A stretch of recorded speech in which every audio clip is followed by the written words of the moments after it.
What's going on?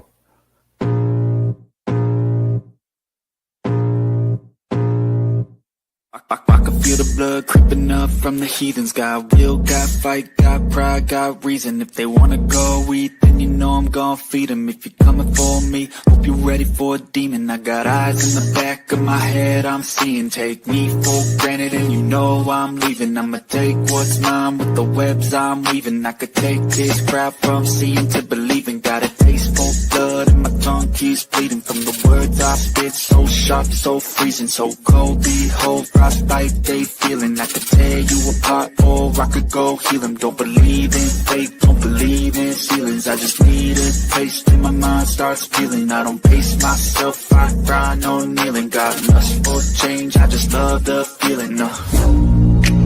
I ain't gonna give up. Got too little time, I'ma live up. Head down, push forward through the tough times. Cause anything worth doing is a tough climb.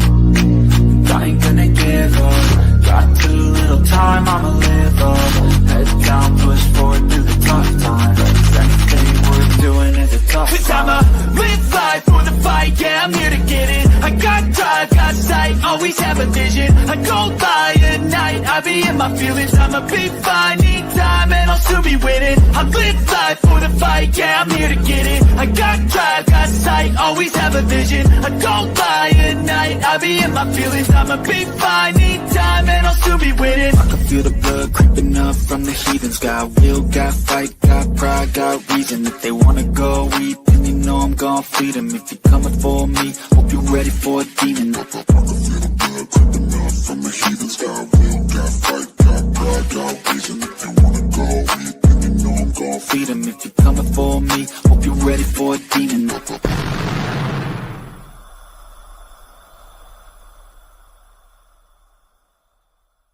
Robert, I'm sorry, Robert. I'm sorry.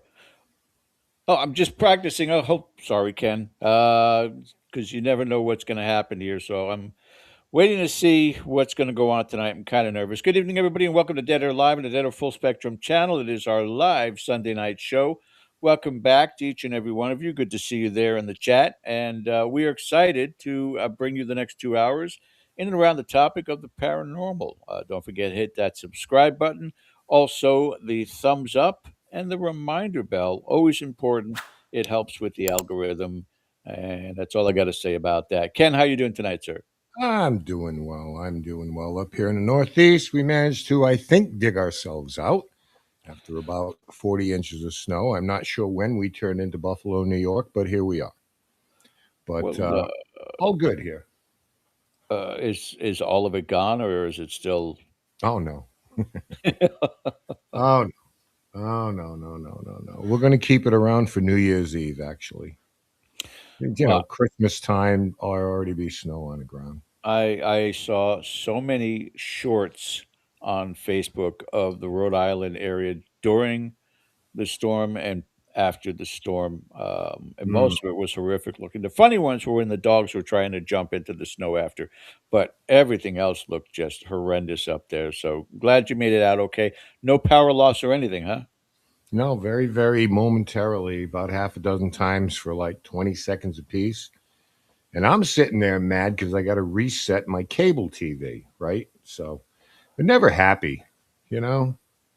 No, no, and I know a lot of our Patreon members were telling us of their from the New England area of their stories, trials, and tribulations with this storm that you guys weathered through. But everybody seemed to be okay, and we're glad. And hopefully that's it for you guys for the rest of the year. Yeah. Well, from your lips to God's ears, I hope so. So I'm ready to get outside and do some stuff. I'm also ready for this tonight. This is going to be a lot of fun. Yeah, let's turn up the heat, Ken. Go ahead. All right. Now, tonight you may see some familiar faces, but tonight we want to talk about haunted objects. In particular, dolls are said to be Hmm. among the most disturbing items that people encounter. But what if you actually pay them a visit? And what if the one you chose is one of the two most infamous and unnerving dolls in existence? Well, our guest tonight did just that recently. Some familiar faces, as I mentioned tonight, but collectively they call themselves the Whispering Ridge Syndicate. So it sounds like a mob to me. Trademark pending. Yeah. So they're here to tell us all about their trip. So please welcome Tej, Mitch, Morgan, and Eric, Whispering Ridge Syndicate. Hi, folks. Hey. Hello. Hello. That's terrifying. That name. What? Oh my God! I'm sorry, Robert, for looking at you, Oh, even no. though you're the small Robert. Oh, who's this? Why do we call Paranormal ourselves Creatures that? Community. Hi, Hello. Chelsea Schaefer. Hey. Yeah, I don't know why we call ourselves that. Eric, didn't you come up with that? No, Mitchell came up with like Whispering Ridge something, and I was like, well, Whispering Ridge is cool, but we need something for like unification. And I was just like Googling, hey, what do cults call themselves without calling themselves cults? And Syndicate popped up in my thesaurus, and I was like, okay, that sounds cool. That's the one. Yeah, it's very original. Yep, check it Kind out. of sounds like a 90s country rock group. It does, yeah. Whispering Ridge Syndicate. I'm okay with I that. like It it works. a lot. Better than Whispering Ridge buddies. People. Buddies. Yeah, I mean, Pals. see, it needs to sound like mysterious, kind of. How you guys doing? Though everybody okay? Everybody weathering the winter? Oh yeah. Yeah, we're Yeah. Oh, Winter's all but done here in It's the so Appalachians. warm, It's, yeah. Thank God. Must be nice. No. we got It's so we'll have nice. 2 more Hey, months. It's so nice. Yeah, just keep an eye in the chat for Morgan and Eric for all the bad statements to you guys for talking about how nice it is because they're dealing with it still up in the Northeast. How about Chicago? It's cold. It's cold, like 30s right now. It was 60 on Friday, Yeah, it's not anymore and then it went down to 25 the next day. because That is here whiplash. when you say it's 60, what's one that with the day wind and chill? It was probably like 50 degrees. Yeah, it's not that bad. It's- Not that bad. But we alternate. We go from winter to summer like a couple times before it actually goes to like spring. Yeah. So Gotcha. it's normal Well, here. tonight we're going to turn the temperature down even more with some of the chilling tales of your guys' encounters with certain specific dolls. But we'll continue into diving into more of the dolls as we continue through the show. But I'm going to leave screen so Ken can take over for right now, and you guys have a great conversation. Cool. Okay, thank you, George. So, what do you guys want to talk about? Anything cool happened lately? You know, Nah. we went to the beach. Went to the we beach. got key lime pie. Tried to Yeah. find some aliens. I want to mention up front that Tej was kind enough to send me some video clips, and we'll be getting to those. So we're kind of laid back here. So Tej, whenever you want to call them up, just say, play that one. I don't even remember which ones I sent you. Well, you got 2 reviews. You got 2 reviews. Laptop, you got a Robert flyby, I call it. Oh, okay. You have a wave session that's about 4 minutes long. That's cool. And Okay. a trailer. Okay, So- so the trailer is like the overall kind of glimpse of what we did. So maybe do that one first. The ones at our house we'll do last. Because Okay. that's the after we came home and stuff started to happen at our house. All right. So we'll get to that in a little bit. We'll play the teaser or the teaser. We'll play the teaser. Teacher. I kind of like that. Oh. I kind of like that. That's good. You can use that if you want to. That's fine. Patent pending. Pat And pending. There he is. All right. So I'm going to get into some questions because I want to talk about obviously your visit, the results, your experience there, but I want to at some point try to relate it back to the paranormal field. And Mhm. you'll see where I'm going with this. So I'll tell you what, so we don't lose track of this. Let's go with the teacher right now. All right. Also, I think some people are to mean things to you, and that's not very nice. But sometimes stuff happens to them after they leave. Do you know anything about that? Yeah. What happens?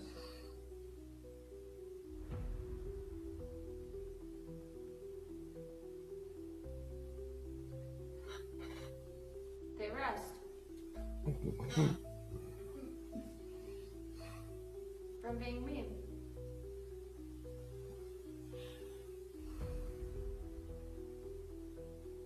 Hi, Robert.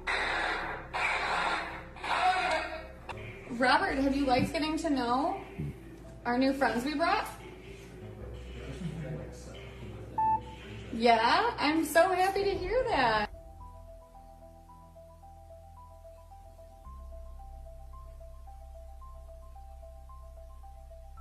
There's like something rolling up on me. Are we still speaking to Lainey?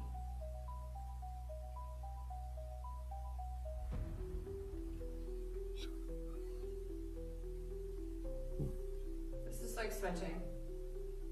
There's like somebody standing over me.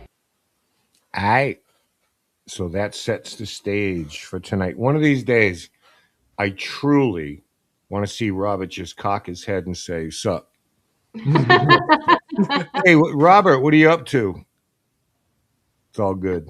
It's all Well, good. that was something David joked about. Like David is so great about like myth busting and stuff Mhm. like that.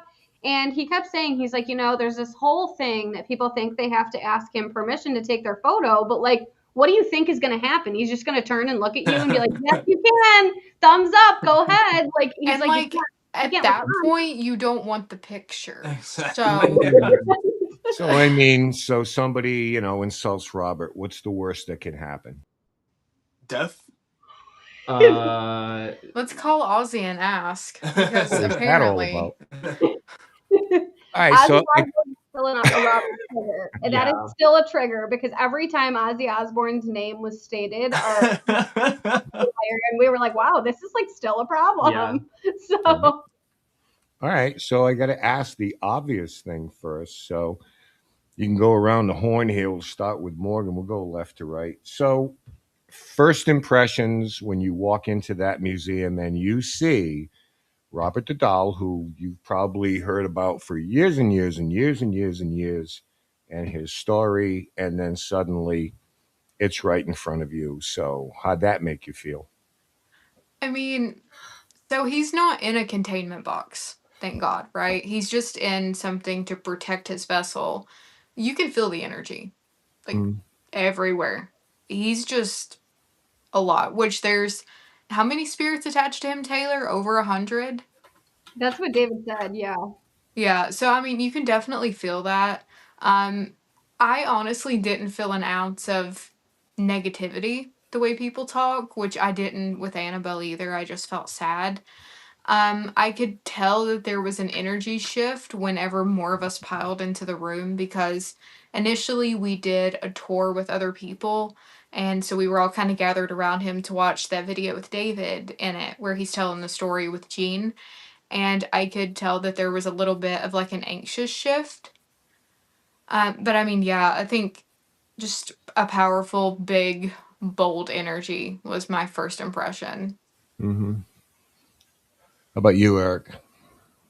Yeah, it was very kind of enveloping the energy. But that's just because his energy is so it's just like a really like powerful energy, very big energy. And I know some of that's just coming from like anticipation that I had from going to meet him. But yeah, like Morgan said, absolutely nothing vindictive or maleficent or anything like that. It Mm-hmm. was just honestly, it felt like kind of like excited energy, and I feel like part of that was because Taylor and Mitchell had already come to see him before that. Yeah. That could have been because he was excited to see them again, and it was like, oh, they brought friends. But yeah, nothing bad. Only positive energy, really. Yeah, I can't say as I'm surprised that there was nothing negative there. But yeah, I want to finish this up. Mitch, Tej, first time newbies to Robert. How was it? Yeah. There we go. So he really fills up the space. I think a lot of times the way it's set up is there's a hallway on one side of him and a hallway on the other side of him, but he kind of has his own little space, and you can tell that he kind of has, I think, like ownership over that space. And I think it's just a curious, energy that he has. He's just excited to meet people, I think, But as what kind of we've talked about, he's very reflective of the energy that's being presented to him. So if, I think if someone goes in and they're very, very nervous, I think he might also react that way. Yeah, so we had an interesting experience because right when we got off the airplane, the museum is literally right outside of the airport. And so we got off the airplane. David came and picked us up at the airport. He's like, "Oh, do you want to stop by and say hi before you go to your hotel?" So we had stopped by for like a few minutes before we came back for our investigation later. And when we got there, I was so surprised by the energy in that room. Like, I'm not super sensitive to energy. You know, I know a lot of people like report feeling things. Like, I'm just not typically. So I was really surprised. Like, it was like my hands were like shaky and I got like all like excited and kind of like this giddy, like happy feeling. And Mitchell actually had a headache getting off the airplane that went away when we went in that room.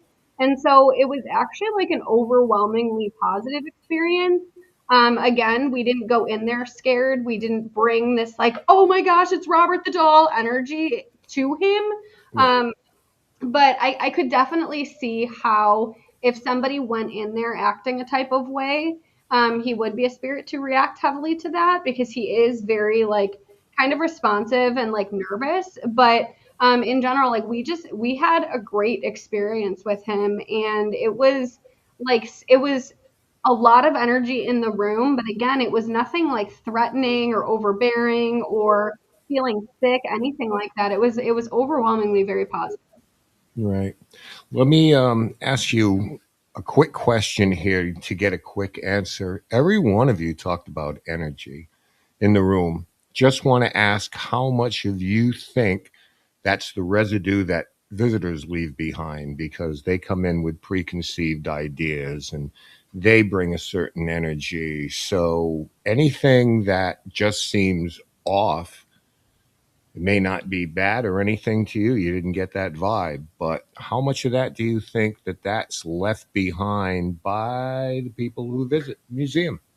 I Yeah, think a lot. I think that's definitely some of it. I mean, I think the other thing a lot of people might not realize is where Robert is like an It's an old fort, old yeah. Civil War fort that has had a lot of tragedy within itself.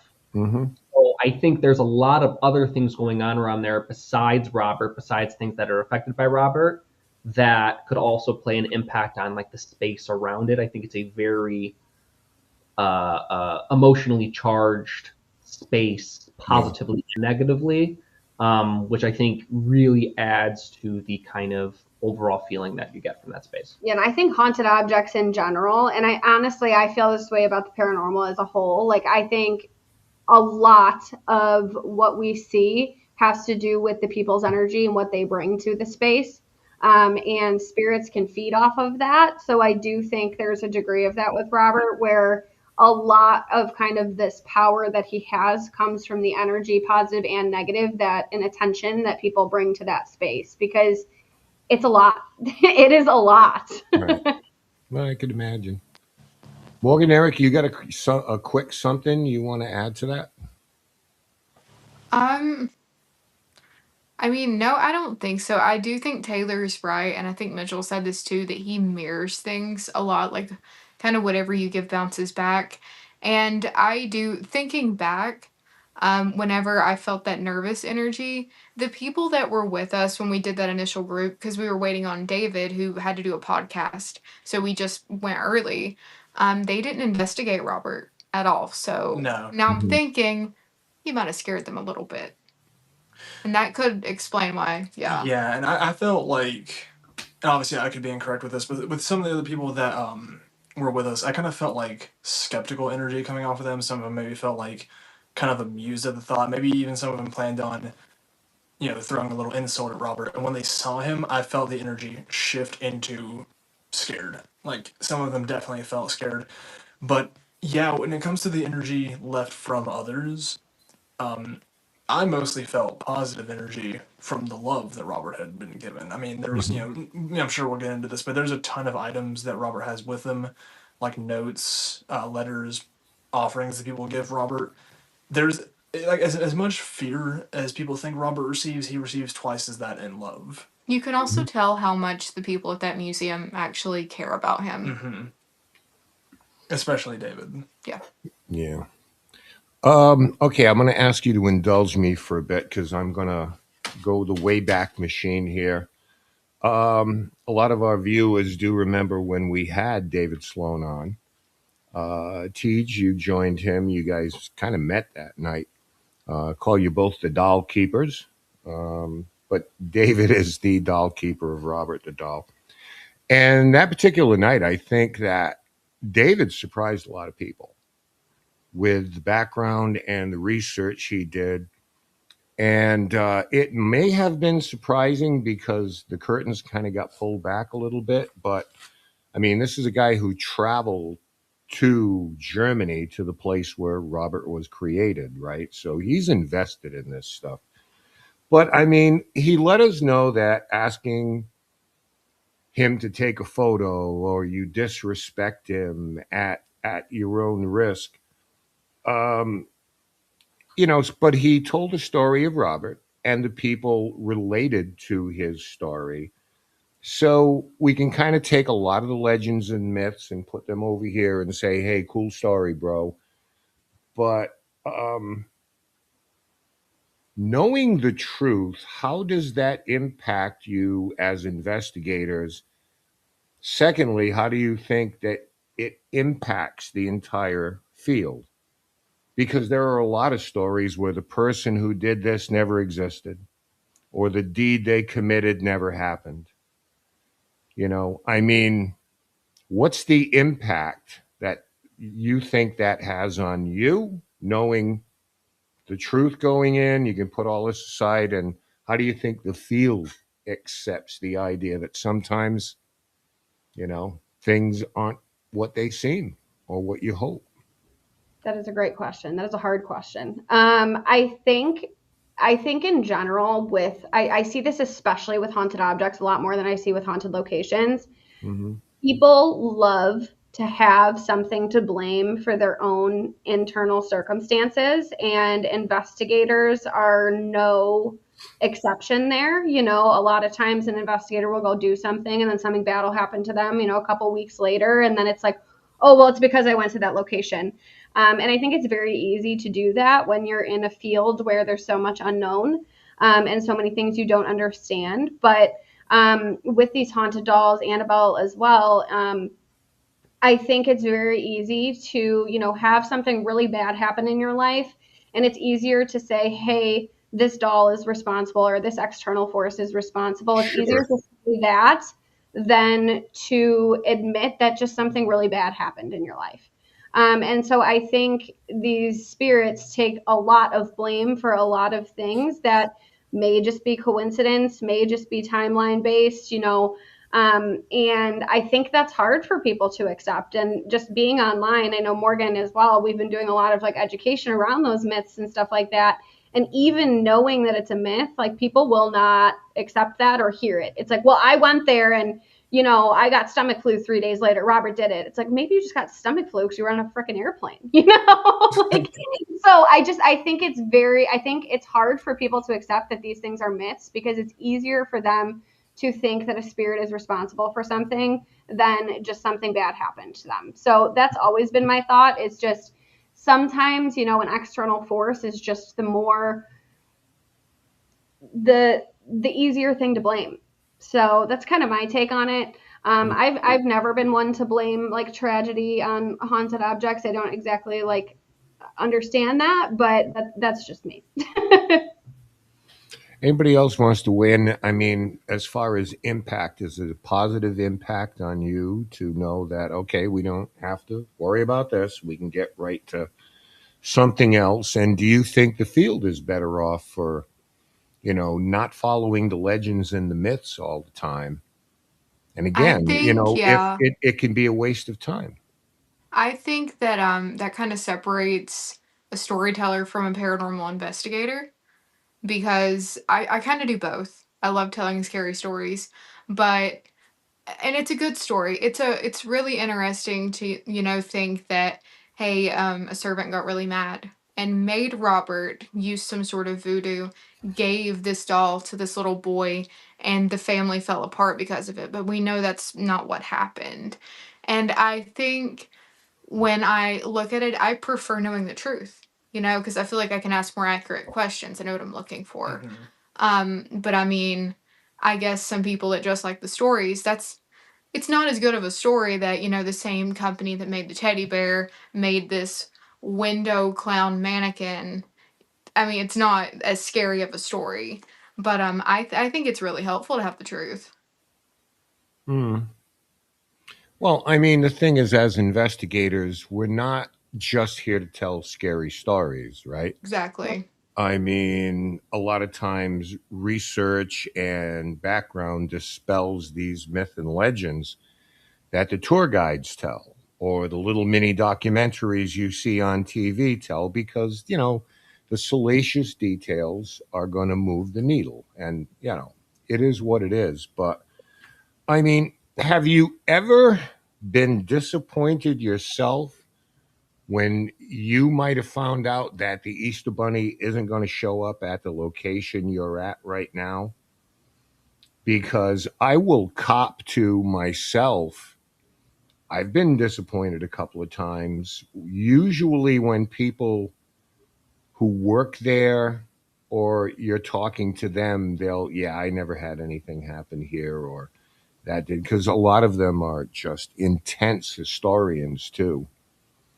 So I don't know if they're not under some kind of an agreement not to share anything. I don't mind having that conversation with them. And there's been a couple of times I'm like, oh well, you know, I think okay. for me, I don't get disappointed. I'm happy to get whatever the truth is. Like I want to go to a location and I want to know what is actually going on. I don't want what people think is going on. As an investigator, like my primary goal is to seek the truth, even if that truth is different than the expectation I went in with. Which is part of why, like, before I go to any location, and that includes Robert, like, I try really hard not to get wrapped up in the stories. I don't go looking for a specific spirit that all of these people have talked about. Hmm. Like I go in and I try to be as unbiased as possible and just have the experience for what the experience is rather than seeking somebody else's experience. And in doing that, like I feel like I've learned so much as an investigator, and we have found so many things we didn't expect that were even more incredible than what I would have thought.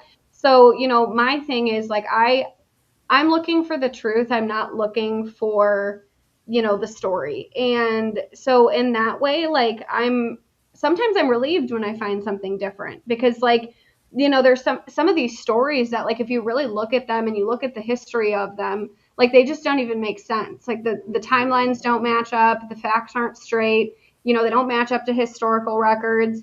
And so they don't make sense to begin with. And so when I go in there and I find something else, I'm like, oh, okay, like I do see how this could have been turned into this along the way. It's like playing telephone, the story passes from person to person.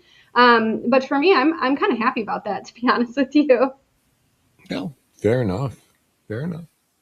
Coming from a group of people who do research before we go to a haunted location or before we go to see like a haunted object, um, at least for me, I'm not sure if like you feel different or anything like this. I really haven't had any disappointment or anything like that. Like we did a bunch of research on not only Robert the Doll, but on some of the other haunted locations Well, in we Key do. Taylor West. doesn't research Yeah, anything. when I say we, I mean me and Like, Morgan in this I think case. Robert was the exception because Taylor, you just knew a lot about I him. Yeah, just you knew too already much. had a bunch of I knew information about too him. much going into that one. Yeah. Yeah. Yeah. But like when we went to the Bell Witch Cave, Taylor knew the bare bones because Yeah. I knew everything and she was like, "Shut up, don't tell me, don't tell me."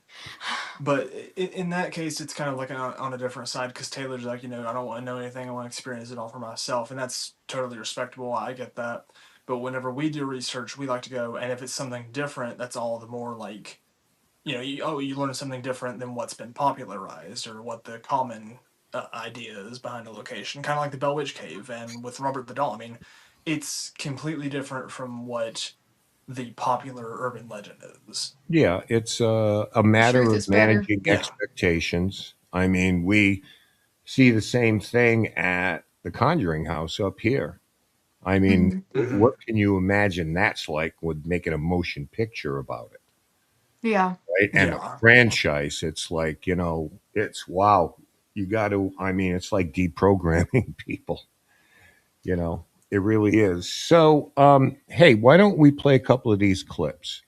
The first one I got, Tay, is I just call it review one. You're at a laptop, it looks like reviewing some things. When you see it, looks Oh, like that was like at home. Yeah. some kind of drawings involved, Yeah. computer generated drawings. Okay, Yeah. so let's play that and see what happens. Okay, so check this out. You can see these are the folklore pictures, right? Watch what happens. Home to a combination of both human and non-human spirits, or that the portal within him allows for multiple entities with different natures to coexist and interact. The spirit box session back. This raises additional questions. If there is a cabal present, why would these cabals be so loyal to this specific little girl? Where did they come from, and what is it about her that draws them? Okay, so there's probably a lot of people going, what? So, Yeah. what is the program? I assume that is some type of program that you're using there. Yes, so that is iMovie. We had a lot of technology issues related to this specific trip. Actually, we had more technology issues related to the firehouse than we did with Robert, but we did have some with Robert. So that is on iMovie. What you're seeing is I have on the timeline the pictures that I put in the video. So those should be the pictures showing up on the video. But Mhm. what's going into the video is a totally different clip that's not there. And then if you look on the timeline, it keeps playing this old video, even though there's not supposed to be any video or audio whatsoever going on. So I had tons of technology related things when I was editing this specific video. Um, it started off as my microphone was all static. I ruled out all of the technology related things, unplugged it, replugged it in, different microphone, restarted the software, restarted the computer, all of that. It kept happening. So then I said out loud, I was like, oh, if this has anything to do with Robert, because it happened like 5, 6 times. If this has anything to do with Robert, um, like let me record it normally, and then if it doesn't, like let's just keep having this issue. And right when I said that out loud, my microphone started working normally. And then that happened. And then while all of these editing things are going on, that security camera footage, Ken, that you have of the room, that Yep. happened at the exact same time that all of this was going on. So if you want to show that one, that goes with it. Okay, let's take 30 seconds to look at the second one and then we'll go right into that, Teach. Yeah. Or that the portal within him allows for multiple entities with different natures to coexist and interact. This raises additional questions. If there is a cabal present, why would these cabals be so loyal to this specific... Here, have you met some of them? So you can see that video is not on the timeline, but it's playing on the screen as if it is. How is this here? It doesn't make sense. All right, so a little bit later on, At the exact same time. at the exact same time, Yeah. you're reviewing these. All right, here we go. So watch the bottom left, where it has. Following the session, David shared something unexpected. During the access method session, he said that with his own eyes, he could see a visible glow or aura surrounding Robert, something he had never witnessed before in all of his years of working with him. The timing stood out too, as it occurred specifically during active communication. Recognizing how unusual this was, he immediately took out his camera and was able to capture the glow on film.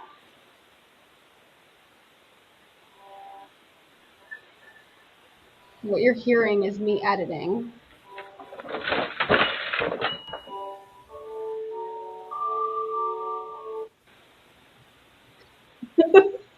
We're all so confused. Now it's just another day at the house. Dolls are probably upset you two-timed them with Robert. So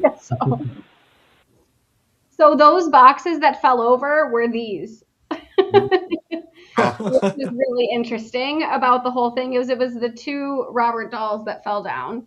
And that was all while I was editing. So I didn't know what that was about. I didn't know if that was a haunted doll here, if it was Robert related, what was going on. So a couple days later, I pulled one of my haunted dolls on for a wave session. Wave is the speaker spirit box we use. And I was like, oh, was that you guys, or was he here or something like that? And she said something to the effect of like, and I was like, no, I don't know, can you tell me? And she says on the spirit box, like, Robert did it, he did it. And then and I was like, what was he doing? And she goes, touching. And I was like, oh, okay, I guess, I wouldn't call that touching. It was a little harder than touching, but okay. So it was not somebody in my house, which is very, very interesting. So yeah. Okay. Wonderful. Hearing Robert did it would have sent a chill down my spine. Yeah, I know. It was bizarre. I was like a little weirded out. I don't know. Maybe they were there when he actually did do it. So yeah. She was like, he was touching. And I was like, yeah, he touched something. That's for sure. It was more of a he punched it, but I mean, touching works, sure. So wanted to tell everybody before we go any further, if you have any questions for Whispering Ridge Syndicate, why do I want to say Whispering Ridge Pines all the time? Sounds like a campground. It does sound like a campground. Whispering Ridge Syndicate, please put them in chat, and I promise that we'll get to them tonight. All right, I got a couple of minutes before I bring George in here. So take us inside the museum a little bit, because I'm going to assume that your investigation, for the most part, it focused on Robert, but you had other areas too. Were there any other areas? Because I can't get a visual. I've seen pictures that were charged, or somehow something adjacent to him or something around him. Oh, Morgan feeling. I think I asked the right question because. Go ahead, you guys. Go ahead. I think this is an Eric answer. Oh, is this an Eric answer? Eric almost passed out. Yes, I did pass out. Eric was almost a goner. So, starting off in like Mitchell said, this was a Civil War fort. During obviously for the Confederacy, it was in Florida. You walk through the main lobby entrance, and you're in what was the very first room that you enter right when gift shop. Huh? It's the gift shop right when you walk in. After the gift shop. Oh gosh. What did he call it? If you go to the right, was it the Captain Morgan room? Yeah, it's like that hallway. Yeah, it's the hallway. Okay, yeah, there's a small hallway that was rather inactive.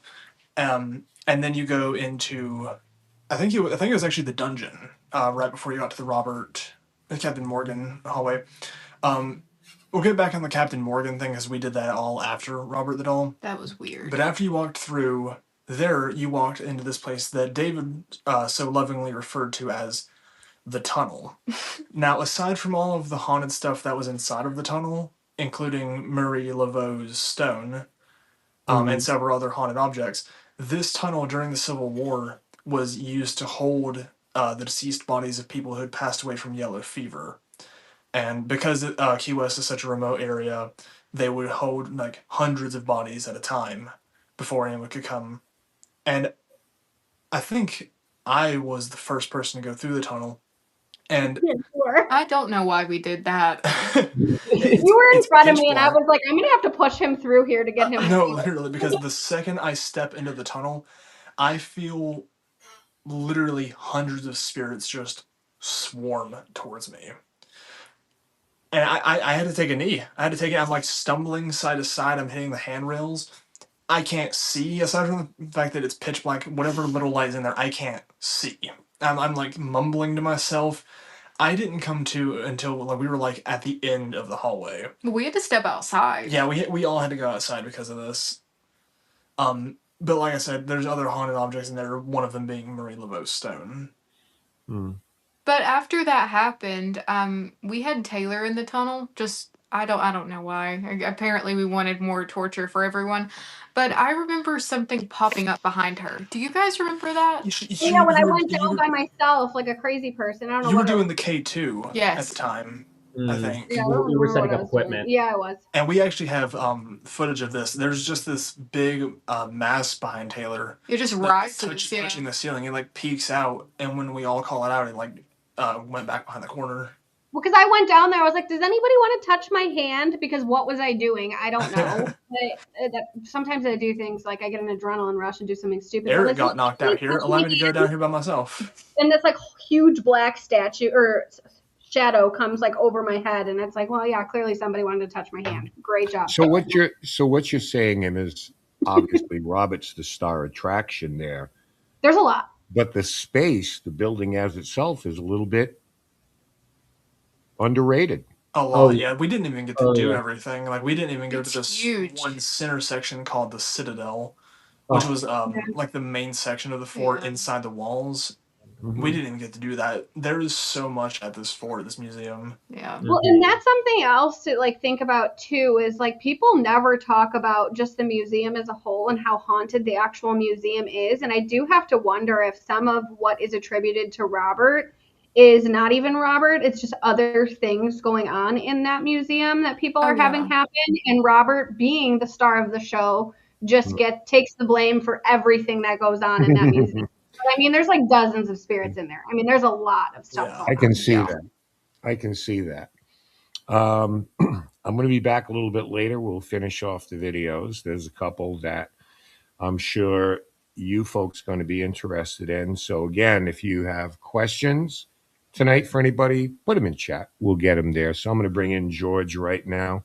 Hey, reminder that you folks may be joining us for the first time, popping in. Consider subscribing. Why not?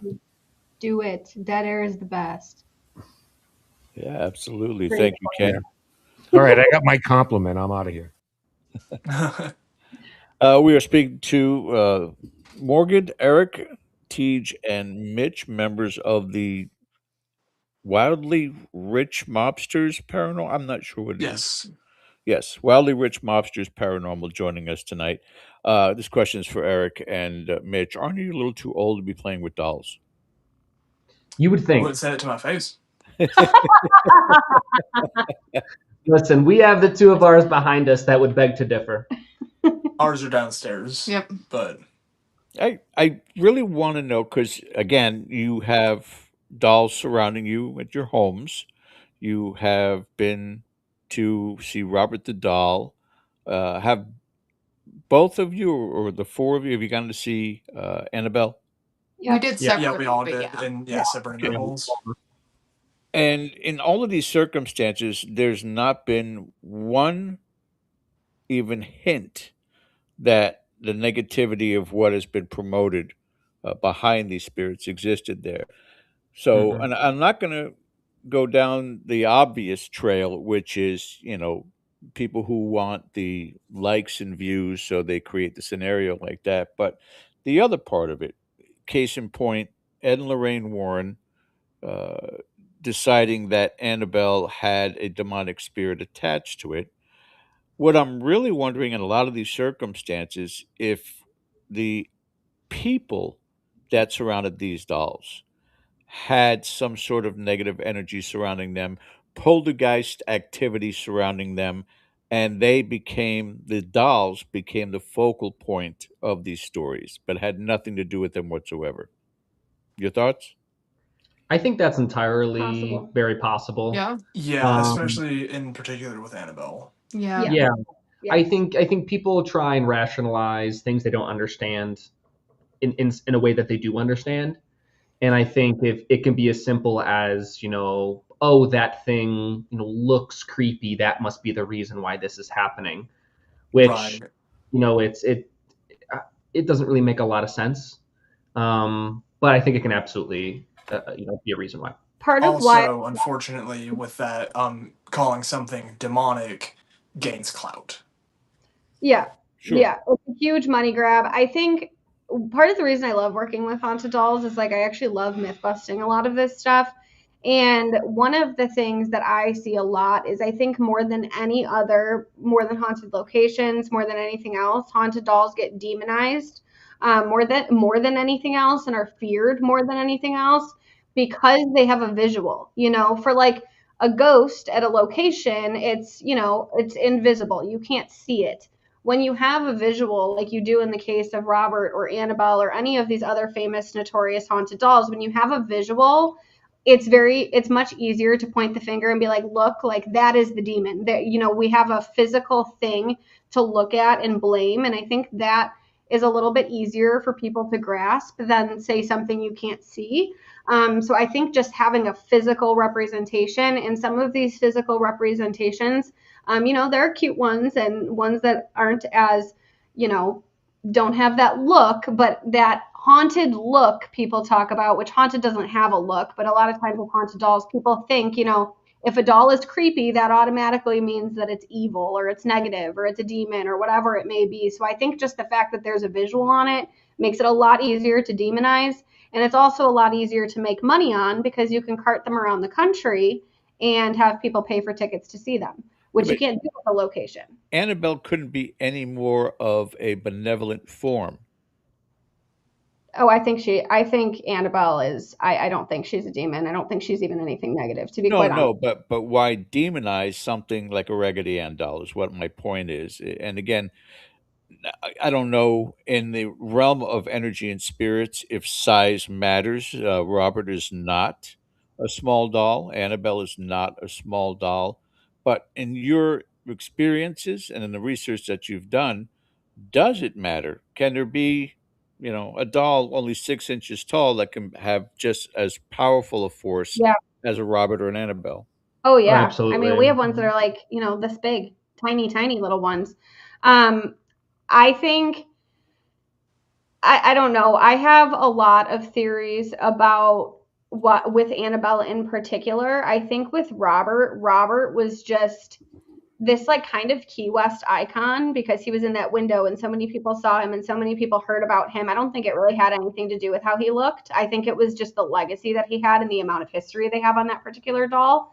But with Annabelle, I think, you have to think about where she came from, which is these university nursing students. And, like college girls get scared by stuff. And they probably had some degree of real paranormal activity going on in their home, may or may not be Annabelle. They got really, really, really scared. And when people are scared, a lot of times they over exaggerate stories. And then that story sounds really great for media and gets blown into a huge thing where it's a demon and it's this and it's that. So, with a lot of these stories, it's not that I don't think they're haunted. I think they are haunted, but I think, the initial fear of just paranormal activity by somebody who doesn't have experience with that, I think their interpretation of their fear, you get the wrong investigator who's exposed to that, and they're going to take that and run with something to sell. So I think that's kind of what happens, to be honest with you, with some of these. There was a place I worked where my manager was walking through another part of the building and actually literally ran through or walked through, didn't wasn't looking up, was on looking at the phone, and it was an apparition, and walked through that apparition and all of a sudden became nauseous and I said that you just kind of cross wires. It is my feeling in a lot of these locations where these particular dolls are on display, but it could happen with regards to a house with activity too. I think people bring not only their own energies, but they do have attachments. They do have those other spirits that follow them, and those wires get crossed. And I think that's when things start to activate, whether it is something that is uh, physical, emotional, but that's where I think a lot of these people they go in to see a Robert the Doll, or they go in to see an Annabelle, and something happens with them, and right away, I'm going to focus on this display case to be the problem and not me.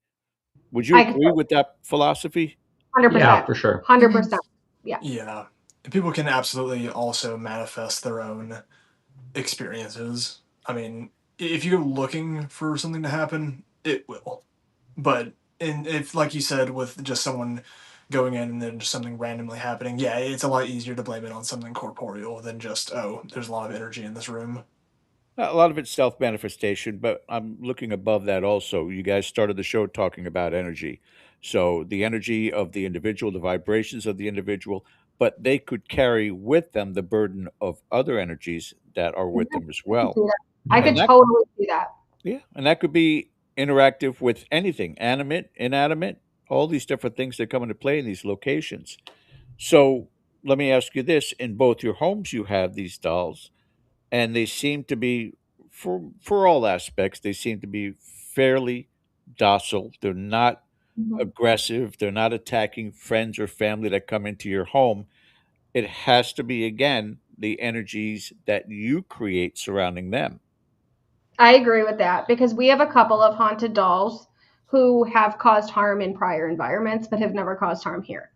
And I think that, there's something to be said about that is why is the same object, a spirit scratching and acting out and leaving bruises and causing headaches and illness in one home, and then you put them somewhere else and they're completely stabilized. Like, what does that tell us about our behavior?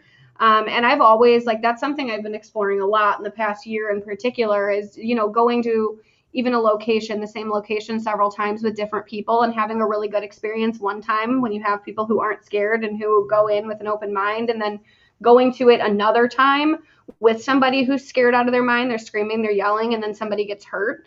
I do think that, whatever it may be, the spirit, whatever, there is an interaction between your energy and their energy that manifests the reaction and the response that you get. We have a haunted doll, Dove, who at her prior home, she was scratching people to the point of drawing blood like 2 to 3 times a day. And when she got here, I said right off the beginning, like I said right from the beginning to her, I said, we don't scratch here. We don't cause harm. I know in your prior environment, when you did that, they did what you wanted. That's not going to work here. I said, here, if you don't scratch, you'll get what you want. And if you do scratch, like I'm not going to negotiate with that.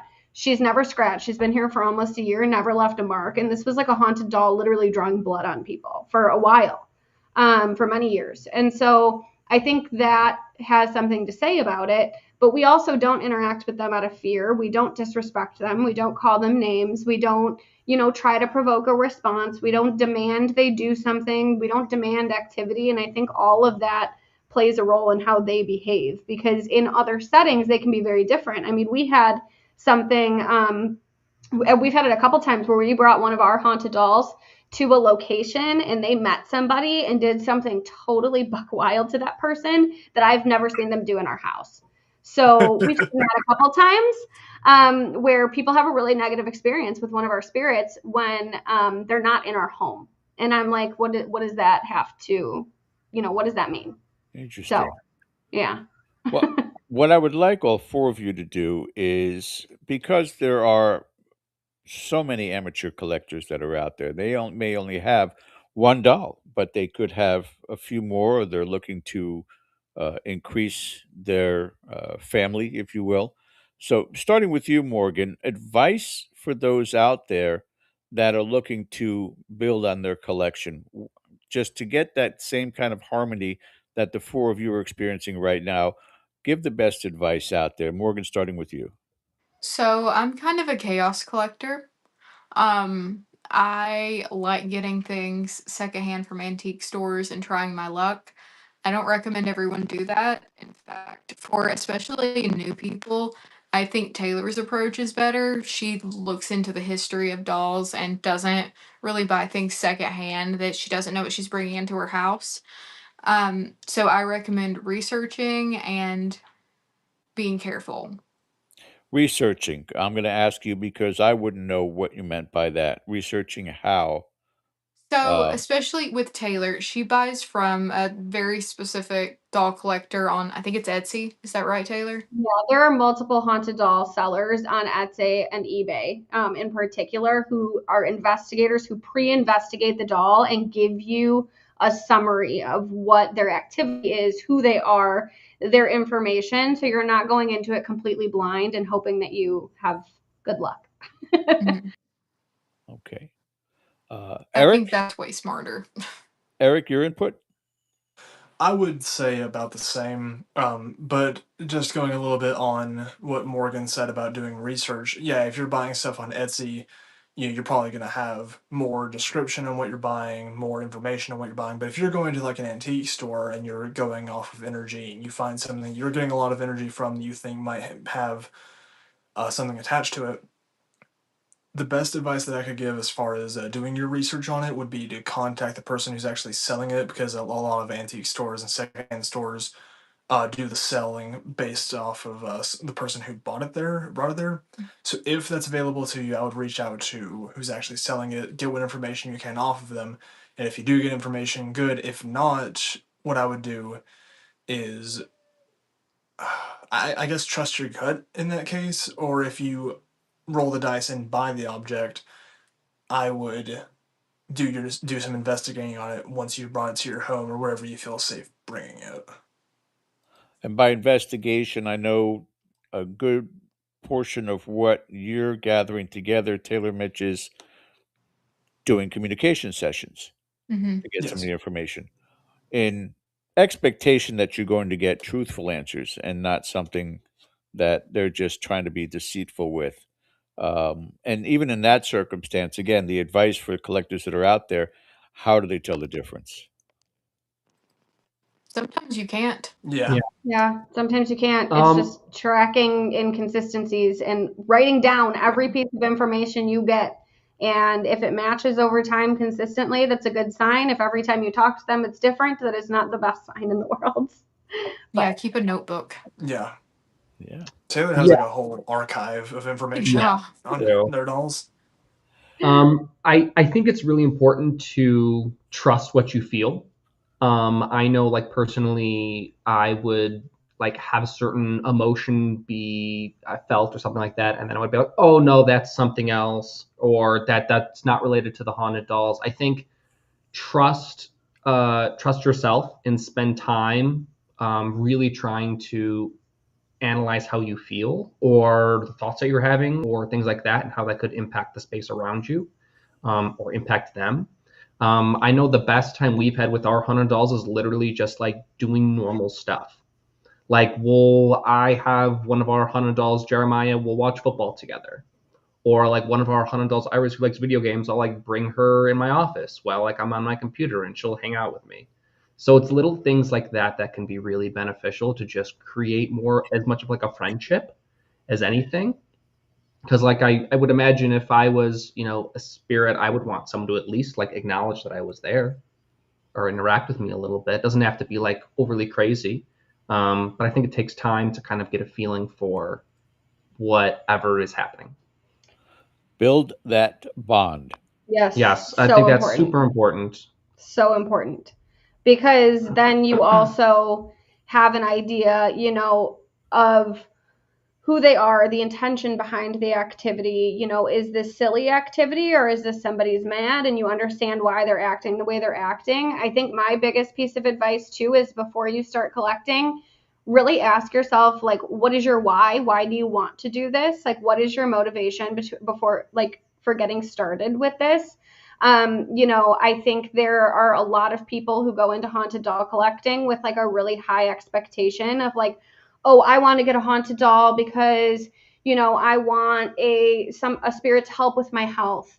Or, oh, I want a haunted doll because I want, this good thing to happen to me. Or I want a haunted doll because I want a super high level of activity in my home. And they have these really big expectations for these spirits before they even ever show up at their house. And I think it's really important to try to avoid going into it with that mindset, because when you do, you put that spirit in a position where you're kind of already at odds from the beginning, because they're trying to meet this like unrealistic expectation. Like, I see so many people, get a spirit who's quiet, reserved, and doesn't have a ton of paranormal activity associated with it. And then they get all pissed off because they're not super active.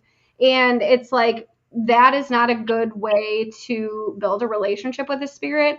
And when you put a spirit in that position, you're already at odds with them from the beginning.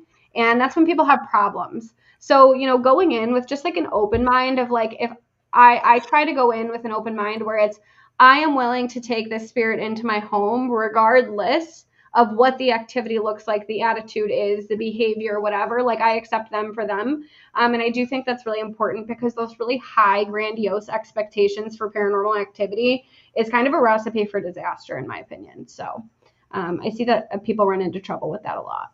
I just want them to float around the room. That's all I want. I'm not asking. That's fine too. We have some fantastic questions coming up from our audience, and also I have a few more questions once I get back on there. But Ken, if you want to join us here for a second and take us to break, when we come back on the other side, more conversations about the haunted dolls, Whispering Ridge Syndicate, joining us tonight. You're watching Dead or Live on the Dead or Full Spectrum channel. We'll be back right after this break. We'll be right back after the commercial break. I was built to last with the webs I'm weaving. I could change the past with all I'm achieving. Got my foot on the gas, never stop competing. If you break my glass, then this life's gonna end. I wanna be the best in the game, invest in my name. Check no restraints, I'm obsessed with the pain. I ingest, I retain, assess and I change. Possessed by the thought I'll be free one day from society's restraints. Money, clout and fame, mud, disease, a plague. We all love to hate, have to play the game, have to make a name. All our insecurities are on display. This is war with the enemy, think that it was meant to be. Living in a time where disease is on every screen. I won't let them fester me, I know most are festering. Negativity is a plague for the mentally weak.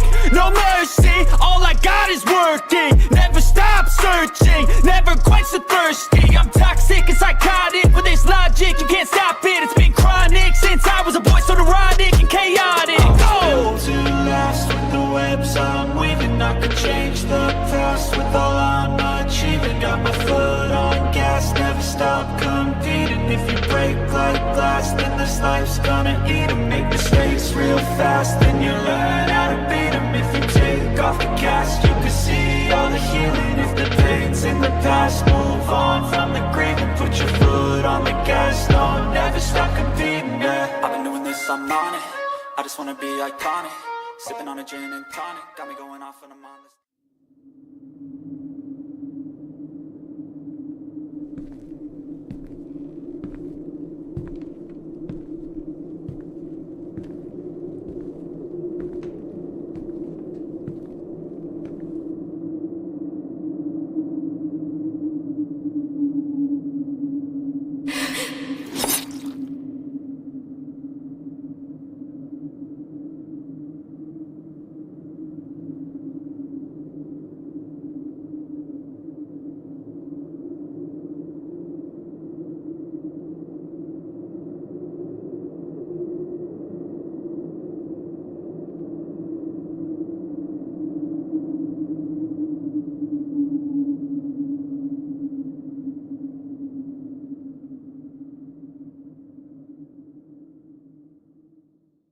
And now, back to our show. Okay, guys, welcome back to the second hour of our show tonight and Whispering Ridge Syndicate. You got it. Actually, I'm getting used to it now. I kind of like it. Joining us tonight, talking about the haunted dolls. And again, one of the quick reminders, guys, tomorrow night is our Patreon town hall. If you have not become a Patreon member yet, what the hell are you waiting for? $3 a month. You guys can get in there with us on our Monday nights. Everybody on screen talking about the field, talking about the families, talking about everything in and around the paranormal and beyond. So if you'd like to join us on our Patreon membership account, just go to patreon.com/Dead Air Paranormal. And you'll be able to talk with Ken and I and so many of the other wonderful chatters, friends, and family that have joined us over the last year here on Dead Air Full Spectrum. So looking forward to seeing you guys come join us also. Mhm. And we're also on on Discord, so you can check us out on Discord on Dead Air Full Spectrum hosts on Discord. Come and chit chat with us. And the people on screen, I think I don't know if you're all on there with us. I know that Taylor's with us. Morgan, are you with us also on Discord or no? Yes, see? I think so. Yeah. Am I? Just spoiler alert. Mondays, I'm not trying to sell it, but it gets kind of weird in there. Yeah, we've been doing a lot of weird things like remote view sessions. And It's fun. every once in a while, Ken updates us on some of the drama going on in the field, which is always kind of cool. So it's a really great gathering. We go from So 8 o'clock p.m., sometimes an hour, sometimes two, depends on the topic. Oh, Jeff Hilton, how are you, my friend? But anyway, back to the show and back over to Ken. I've got questions from chat. I'll be getting to you guys here in the second half of the second hour. So in the meantime, Ken, over to you. thank you, sir. And I'm going to try to get through these things because when George comes back on with the questions, we get a ton of them for you Ooh. tonight. So that should be fun. Let's go back to Annabelle. Um, Boy. I'm David, ready. Let's do it. because of David's research, his candor, his straightforwardness.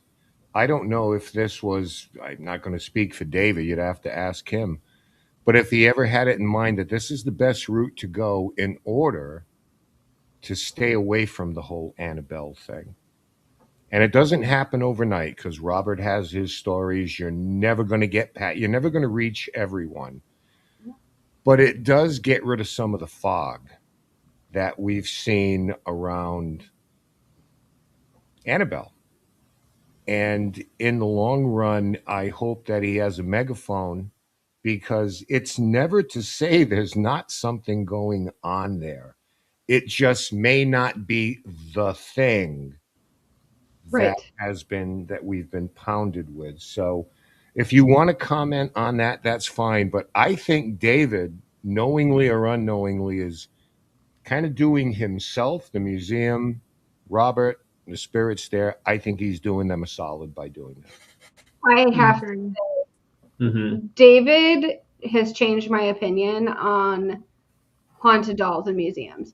I have had a big problem with that for a long time, primarily because of how Annabelle is treated and how she's demonized in that containment box, and just the treatment she gets is atrocious from both the public and not the public. And the way David has also taught the museum staff and the people who do the tours how to interact with Robert, how to talk about respect, he breaks down the fear mongering, he educates, he treats Robert so well. Robert's not in a containment box, that's a display case. I know Morgan said that earlier. He really has changed my opinion on a lot of that because Robert is happy there. I mean, he is. I mean, it was, irrefutable. At one point, like David's name was brought up both on the wave session and at Estes. Robert was like, David, David is here. He's here. Like, so excited. He's the boss. He's the boss. He's here. David is here. Like, he really, really adores him. And I think that, David has really changed my opinion on that of there is a way to do this. And I think he's doing Robert so much justice, and he's also doing the field as a whole so much justice by educating in the correct way about the correct things, rather than playing into the fear mongering for money. Like, I really, really appreciate how he does that. Mm-hmm. Mm-hmm. But it'll really make your heart break even more for Annabelle, seeing how well Robert's treated. Yeah. If David's methods were the standard amongst haunted items in museums, there would be no problem. No one would have any issues with haunted objects being in museums. But I don't think that'll ever happen for Annabelle. No. They make too much money putting her in that box and throwing holy water at your face when you look at her. Yeah, we've done a lot of looking into like paranormal research versus paranormal entertainment, and I think it's meant to sell you, right? Like you go and there's music playing and the lights are really dim and all this kind of stuff. Where when you go see Robert, it's just kind of him and his stuff, him and his little chalkboard, and Leo the Lion, and there's no show. It's just the doll. him. He speaks for himself. No pun intended. Yeah. So, well, I mean, I'm not trying to be a punk here, but Annabelle she's an attraction. I'm going to put it. Yeah, no, in the kindest possible way I Yeah. can. Yeah. She's an attraction. She is an asset. Another polite way of, because I'm not trying to dump on anybody. I'm not trying to be a jackass, but I mean, she's an asset. As is Robert, but Robert's contained because he's fragile at Right. this point, Yeah. where there's all sorts of stigmatized things going on around Annabelle, and I can't speak to this spirit attachment or whatever energy is attached to them as you do, but from what you're saying, it's got to be a rough existence when no one advocates for you the way David has advocated for Robert the Doll. Oh, 100%. Yeah. Yeah. And Yeah. Right? we've even talked to some of our spirits, and they've even told us, like, hey, we appreciate that we're able to be here and you're able to talk to us, because I've been at this place before and this person didn't treat me right. Mhm. Or, sometimes it's as silly as, well, I didn't like this person because of the way they looked or something like that. We've had that too. But I think it's just, it's like it's positive until proven negative, not negative until proven positive. Right. Yeah. Exactly. But, it's circles back to the original point, whether intention or not. I like to, anybody talks to Dave, ask him this.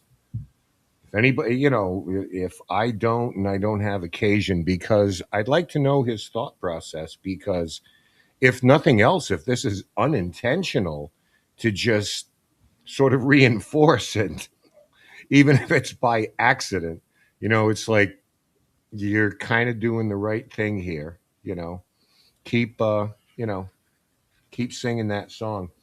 We want to get to the videos because we got a ton of questions. We don't have to go anywhere. If we go over, who cares? I don't.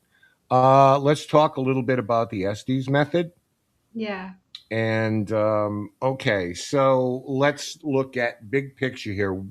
Kind of walk us through your process. I mean, I think everybody knows what the Estes method is out there. If not, put it in chat. But with that a given, what was the approach in that place? Because they're all like snowflakes, all locations are different. So, We approached it the exact same way we would approach a haunted doll in our house. No different. We didn't do anything differently. We just were like, we're going to talk to him. We're just going to have a conversation. We're not going to, it's not going to be this big spectacle. We're just going to have a conversation with you. mhm. I think we had very good luck because David was kind enough to tell Robert about us coming in advance and like let him know, like, they're coming to talk to you. Their purpose is to talk to you, make friends. Like he really briefed him on it in advance, which was another thing that I really appreciated David for, because I do think, there's something to be said about, investigators just flooding into locations all the time and the spirits not knowing what's going on.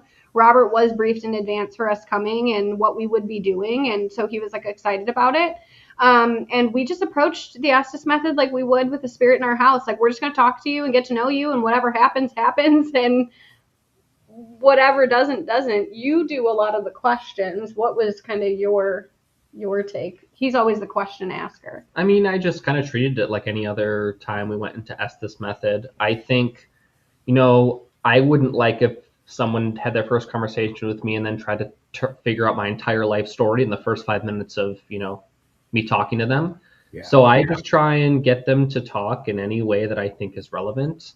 We figured out pretty quickly how to like get Robert to, what, they wanted to talk about, which was pretty easy. Mhm. So that's the goal, is to just kind of, have a normal conversation. It doesn't have to be about like, tell me, all the deepest, darkest secrets. Tell me exactly, how you're able to do this and whatnot. Sometimes it's as simple as like, oh, I heard that, some people have negative, experiences after coming here. Do you know anything about that? Right. And they can choose to answer it or not answer it, So yeah, easy. Something we had that was interesting, and we had no idea. We were actually given a name by the spirit. Identified themselves as Lainey, and David said that's the first time they've ever gotten a name before. I was like, what? Like, I was so shocked by that. It was like such an easy thing. Like, we didn't think anything of it. It was just like, what's your name? And they said it. And David said it's the first person to ever get a name. And we got this name Lainey, which was really interesting, because there's always been this theory of who this kid is and who this kid is not, and with that name, I was able to kind of dive into like cemetery records locally and all of this stuff. And there was only one person with that name. We were also given the age 5. There was only one person buried in Key West with that name and that age. And it was not the servant's kid. It was like some random kid. So it does lead me to wonder, obviously I don't know if that kid was even buried in Key West. That was just like where I looked. But I found that interesting as well as like, is that even the kid of the servant? We don't know. So that was unusual as well. Well, I mean, and I know how you go about your business. It's kind of like, I know it's low hanging fruit, but when I hear an investigator say, "So, did you die here?" I'm like, right. Let's, by all means, let's get right out of the gate, bringing up the worst day of this individual's life. Right. We never I'm asked sure about they're that. going to love It's to. off the wall. That'd be like no different than asking someone else is like, how do you think you're gonna die? Imagine if I came to you and that's the first thing I asked you. Yeah. Yeah, it's like, Yeah, ring, ring, what's the worst thing that's ever happened to you? Tell me now. And if you don't, that means you're a demon and you're hiding something from me. Like, of course they yeah. don't want to freaking tell you that, So we were like, what's your name? And, they dropped the name and we're like, oh my gosh, but we're not going to dig into, the who, what, where, when, why, and how around somebody's passing to figure that Right. out. It's not I fair. mean, unless we have a more aggressive spirit like John and Hinton, I won't really care to ask how he died in that situation. Oh. But if it's someone we know, like or like we are kind of expect, or we're just trying to get answers from, like Robert. I mean, the Estes method is literally just a tool to communicate with them. It's no different than just talking to someone else. You're just using a tool to do it. It feels like minor bullying in a way. It's like, how'd you die? It's like, what's wrong with you? Yeah, it's so aggressive.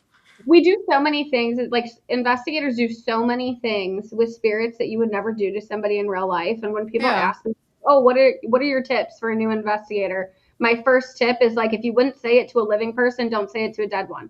Like that's it. I Just can see.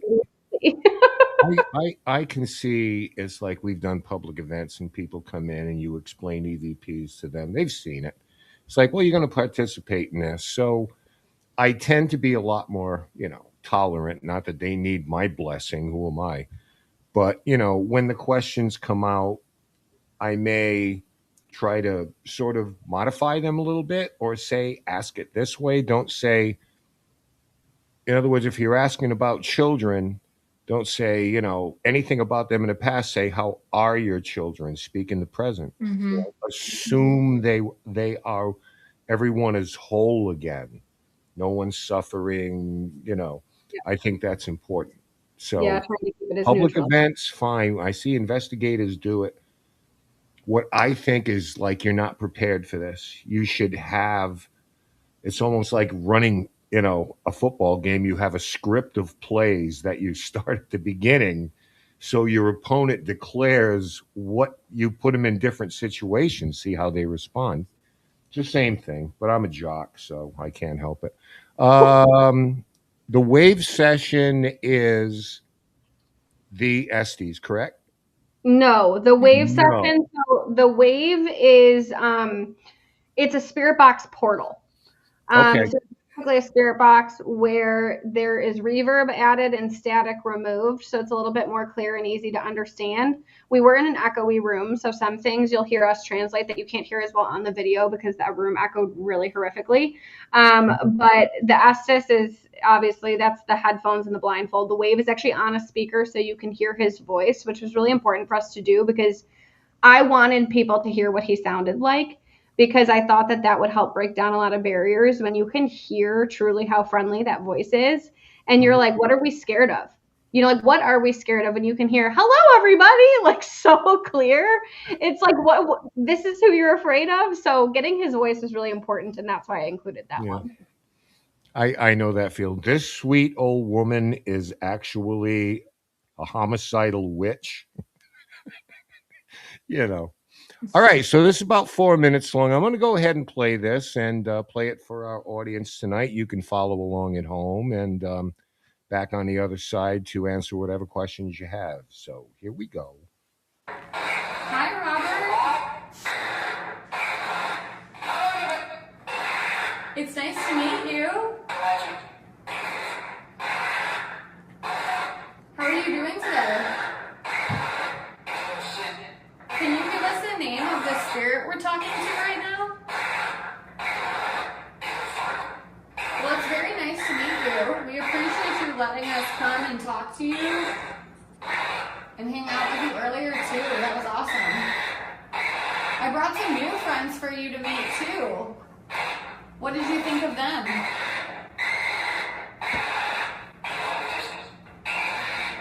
Well, that's awesome. I'm so glad to hear that. What's your favorite part of being at the museum? We heard from the tour guide today that a lot of people like to write you letters. What do you think of the letters people send you? We also heard that sometimes people write you letters if they did things that were mean to you. I'm sorry that people do that. It's not very nice of them. Well, we want to hang out with you. We're really excited to get to know you. Yeah, we're looking to make friends. And I will That's more say, of our vibe. and I love your lion. Also, we were on the tour earlier. The tour guide mentioned someone by the name of Ozzy Osbourne. Do you remember?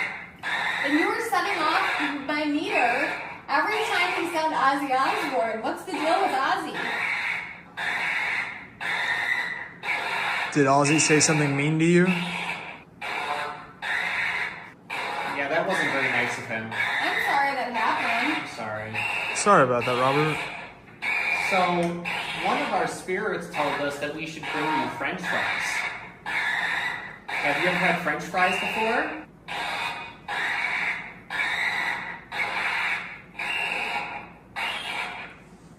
How would you feel if we brought you some French fries?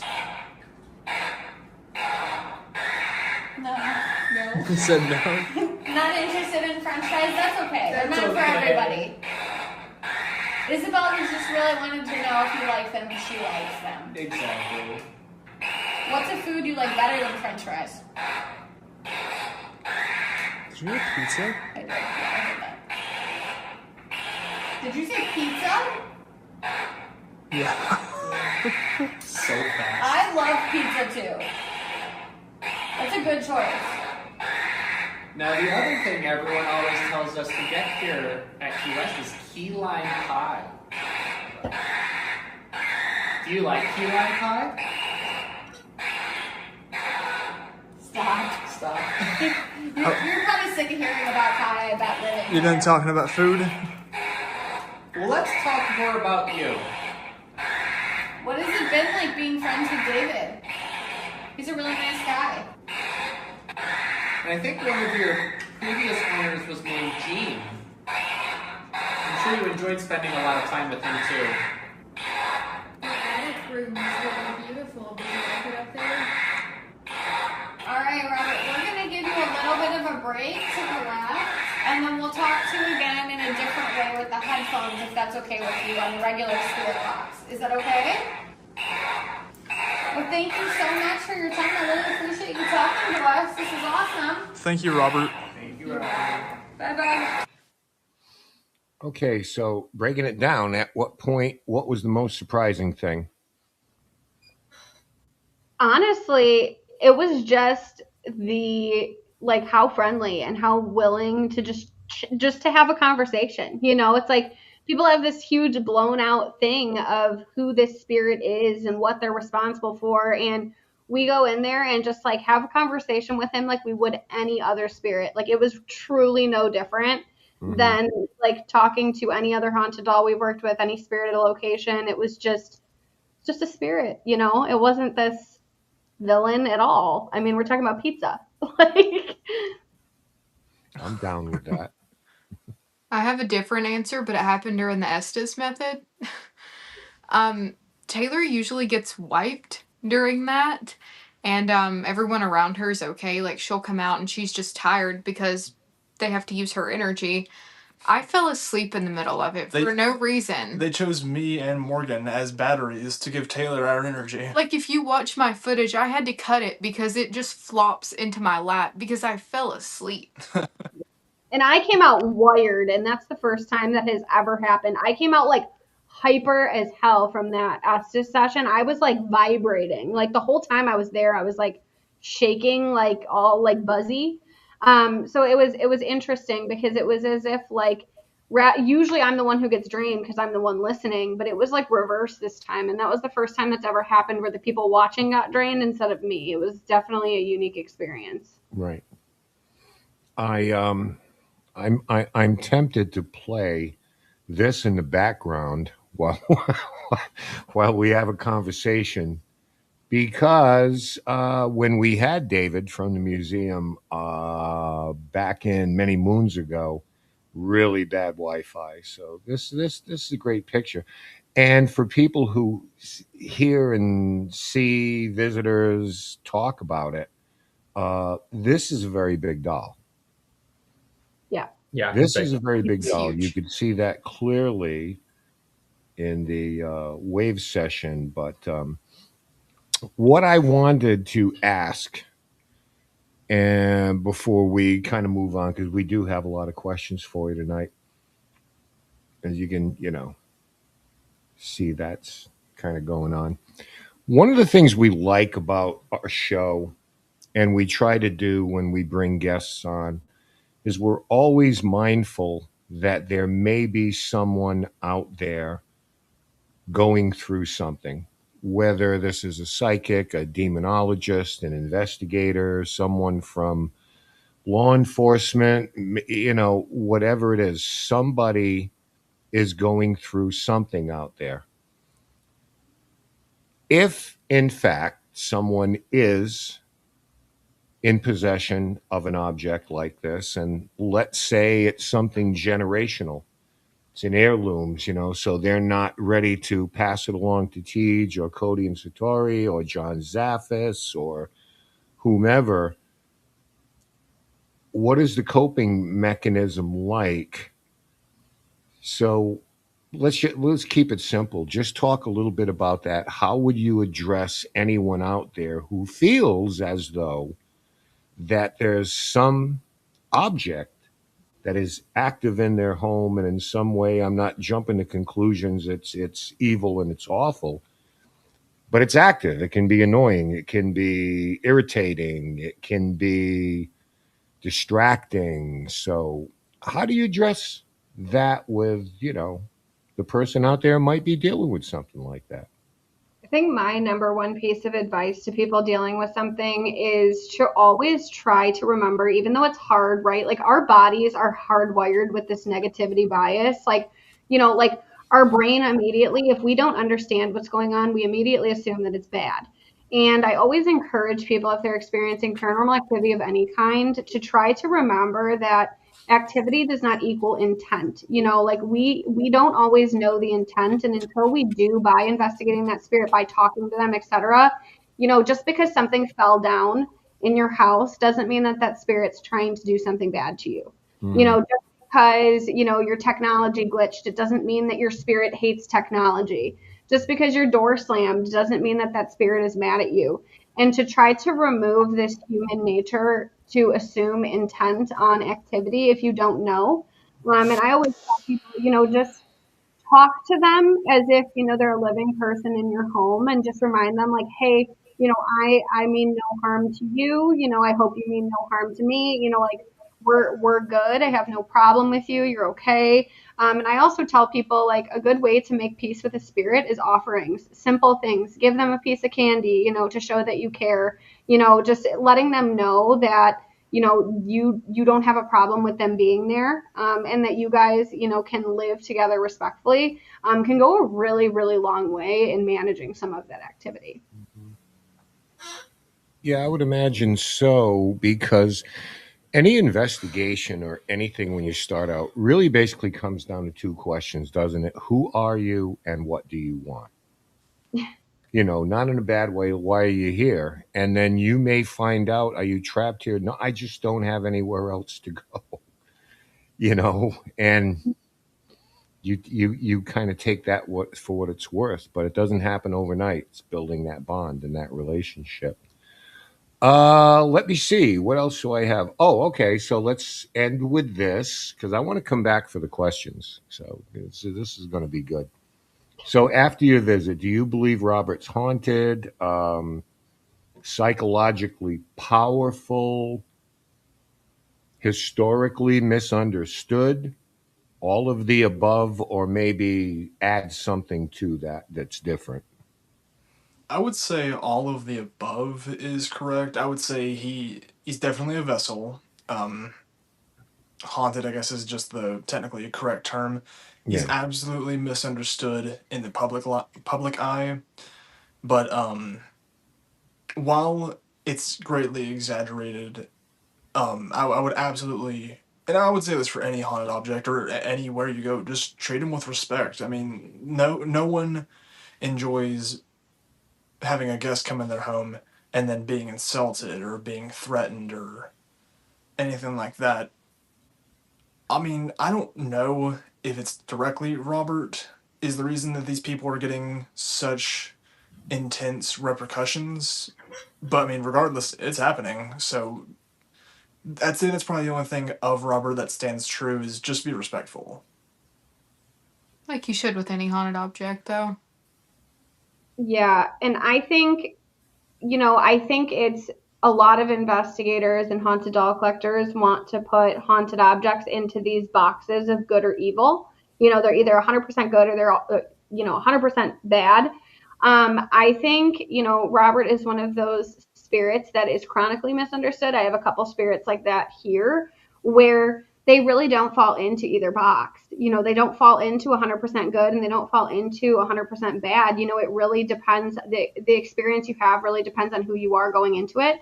So I would say, more than anything, Robert really is I think it's actually like a gift, to be honest with you, is Robert really is one of those spirits that is a direct mirror to the morality of who he's encountering. And, when you're dealing with a spirit like that, I think it can tell you a lot about yourself and your own energy if you're willing to listen. If that spirit interacted with you in a negative way, why is that? What happened? Think about, yourself, not, oh, screw this doll. It's, what did I do that spirit interpreted in such a way, and how can I be better going forward? Right. So I think in a lot of ways, Robert is a lesson, and I wish more people saw that. Yeah, Robert's not going to do anything negative without reason. Right. Mm. Right. Well, I think that you made an important point that we learned something about the locations and probably the energies, the spirits that remain. But, we learned things about ourselves. We learned patience, we learned compassion, we learned diligence from research and things like that. So, regardless if to what degree that you're invested in this, like anything else, you can learn something about yourself and get better at it. So it's something to strive for. We got a lot of questions. I'm going to bring George back in here now because he may have a couple of things that before we go there that he'd like to cover. But I'm definitely coming back for the questions. We got quite a few here tonight, so I want to be on screen for your answers. So we'll see in a little bit. Yeah, just a couple of follow up questions that I want to ask both of you as doll cohabitors. I don't even want to say owner because I don't want to get cursed. So, as doll cohabitors, would you ever consider in your dialogue with the dolls to ask them if, through energy communication, that they know of someone who needs them? And let me explain that as an example. Let's say you have a friend that visits, and afterwards you're doing an ITC session. You're doing some sort of a session where you're asking them questions, and they somehow, some way, bring up that individual by name or the person that was here with it. You know, they're depressed. I know I can help them. I can be supportive of them. My energy, something like that. Would you be willing to part to assist that individual? Yeah, If that's what the Absolutely. spirit wanted, yeah, absolutely. And we've had kind of this happen before. One of my friends was going through a situation with her mom. Her mom was very sick and lives in Brazil. And she had to travel to Brazil by herself. And she was extremely anxious about that. She was very scared, just of like, basic safety stuff, traveling alone and all of this kind of stuff. And she asked me, because she has worked with my spirits a lot. She stays here. She's a caretaker for them when we're not home. She's just wonderful. And she said, like, would you feel comfortable with me taking a couple of them with me on my trip? And I was like, yeah, if they're okay with it and they agree with it, yeah, absolutely. And we sent 2 of our haunted dolls with her to Brazil for a couple months. Terry and Diego went with her, and it was the best thing for her and ended up actually really helping the family as a whole. Her entire family sent back. They came back with little bags of like gifts from her family in Brazil. It was awesome. None of them believed in haunted dolls before they went, and the whole time they had so much joy, like working with them, so much fun. It was like a great experience. It was something to take their mind off of all of like the crap that was going on medically, and they had a really amazing experience. And so it was a good experience for our spirit. They got to go on a really fun trip, and it was a huge help for both my friend and her family, like during a time of need. And so I was really grateful that we were able to do that for her. Morgan, Eric? Oh yeah, absolutely. I mean, we don't have a ton of haunted objects. But I mean, like Taylor said, it's up to the spirit. I'm not gonna hold anyone here hostage. I wouldn't do that to a human being. So if there's somewhere else they need to be, absolutely. And it's kind of like what you said when you came back. We're not like the owners of these things. We're just the people who we pay rent so they can live in a house. Yeah. Like, yeah. If they want to go somewhere else, like that's on them, not us. Yeah. I mean, we had a situation where somebody gave us a haunted doll. We had her for a year, and the person asked to have her back, wanted her back. And fortunately, it was a very mature situation on all ends where we were both like, it's not up to us, it's not up to you, it's completely up to her. So we pulled her for a wave session, and she said very clearly on the wave, like, I want to stay here, I'm staying here. And that individual was like, that's totally fine, if that's what she wants, she can stay there. And we try to put it in their court because ultimately it's their afterlife, it's not mine. I'm lucky to cross paths for them at the time that we have them, for however long that is. And if they want to stay here forever, great. If they don't, that's also okay. It's up to them. It's completely like, we are not, and I think that's something that is really important for haunted doll collectors to realize, is like, you are not their owners. You may have paid for the vessel, but you do not own their soul. And that is not, we're not playing God and saying, oh, this is how you're going to spend your afterlife. It should be 100% up to them.